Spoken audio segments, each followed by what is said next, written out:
স্বামী মৃত্যুসজ্জায় শুয়ে কাপা গলায় স্ত্রীকে বলল, শোনো, একটা সত্যি কথা বলবো, আলমারিতে যে তোমার সোনার গয়না ছিল সেটা আমিই চুরি করেছিলাম। স্ত্রী চোখের জল মুছতে মুছতে বলল, কোনো সমস্যা নেই, তুমি তো আমার নিজের মানুষ। স্বামী একটু হেসে আবার বলল, আর শোনো, তোমার ভাই যে তোমাকে 1 লাখ টাকা জমা রেখেছিল সেটাও আমি খরচ করে ফেলেছি। স্ত্রী শান্ত গলায় বলল, টাকা পয়সা আসে যায়, তুমি তো আমার স্বামী। স্বামী এবার একটু সাহস নিয়ে বলল, তোমার কমিটির টাকাগুলোও আমি উড়িয়ে দিয়েছি। স্ত্রী হেসে বলল, তা নিয়ে কি হয়েছে, তুমি তো আমার ভরসা।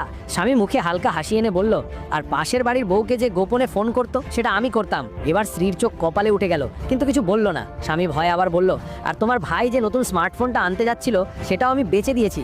এবার স্ত্রী ঠান্ডা গলায় বলল, কোনো অসুবিধা নেই। স্বামী একটু হাঁপ ছেড়ে বলল, সত্যি, তুমি কিছু মনে করনি? এরপর স্ত্রী যা বলল শুনলে হাসতে হাসতে তোমার পেট ব্যথা করবে, কিন্তু তার আগে যদি তুমি 3 সেকেন্ডের মধ্যে লাইক আর সাবস্ক্রাইব করো তাহলে আগামী 3 দিনের মধ্যে তুমি একটা সুখবর পাবে। 3, 2, 1.